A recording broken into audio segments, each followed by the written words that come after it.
politisi yang mungkin sekarang lagi seneng-seneng ya. Kenapa? Bapak Punya 100. Habibur Rahman. Selamat. Kawannya Adian.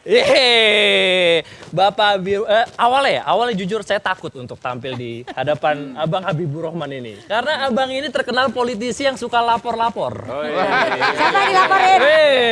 Banyak lah yang udah dilaporin. Salah satunya Mbak Nana. Iya. Mbak Nana sempat dilaporin. Kalau sudah menang nggak lapor lagi. Sudah menang nggak lapor lagi. Karena kalau udah menang biasanya yang lapor-lapor tuh 0103, Pak. Biasanya kayak gitu ya. Jadi kalau untuk Abang Habibur Rahman sekarang mungkin udah happy. Tapi kita juga kedatangan Abang Ciko Hakim. Perwakilan dari Ganjar Mahfud. Gimana nih Bang seminggu terakhir? Udah nemu berapa kecurangan Bang? Iya. Karena sekarang kan kayaknya kerjaannya itu memang mencari-cari kecurangan. Dan orang-orang suka bingung kan. Apakah memang di pemilu kali ini ada kecurangan? Ya jelas ada dong. Jelas ada. Bahkan di semua pemilu itu ada kecurangan. Dan ya MK itu bukan kecurangan. Bansos memang bukan kecurangan. Tapi bukan hanya dari kubu 02 saja. Saya sempat baca berita gitu. Kalau di Taiwan ada 30.000 surat suara yang sudah dicoblos Ganjar Mahfud. Banyak yang bilang, apakah itu kecurangan?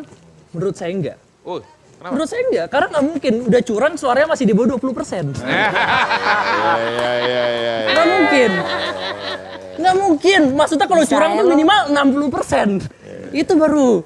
Kalau misalnya bahkan ya saya baca berita ya beberapa hari lalu tanggal 17 Februari 2024 perolehan suara Ganjar Mahfud di Jawa Barat itu hanya 1,4 juta suara. Ya, kalian tahu yang lebih gokil lagi apa? Perolehan suara Komeng di Jawa Barat 1,5 juta suara. Nah, Ganjar Mahfud 1,4, Komeng 1,5. Ini mohon maaf nih, ini yang pelawak siapa ya Pak? Iya kan? Dan kalau orang bilang apakah ada kecurangan, ya wajar lah orang-orang teriak kecurangan gitu. Karena kan ya yang kalah itu pasti pilihannya cuma dua. Antara teriak kecurangan atau terima aja. Terima diajak koalisi rezim biasanya. Ya, mohon maaf nih untuk Bapak Surya Paloh, tolong kenapa nih ke tempat Pak Jokowi nih? Banyak hal-hal seperti itu dan ada yang bilang, inikah Jokowi effect?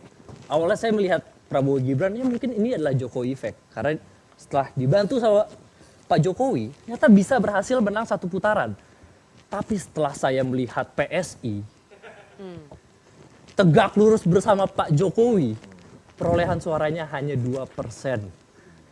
Iya, ternyata di PSI Jokowi effect nggak ngaruh-ngaruhi banget gitu loh. Nggak efek-efek banget. Dan orang bilang, Ini serius ini. ini serius ini. Iya, ini serius nih. Ya, Aduh. Jokowi effect Diko itu. apakah bisa memenangkan PSI. PSI? Enggak, menurut saya enggak. Apakah Jokowi effect itu bisa memenangkan Prabowo Gibran satu putaran? Itu iya. Tapi kalian semua juga mesti ingat kalau Jokowi effect itu juga bisa menghancurkan negara kita, teman-teman. Ya, sekian dari saya, Duta Triaji, teman-teman. Oke. Terima kasih. Jadi serius nih lo belakang-belakang ya. Oke, itu tadi penampilan dari Duto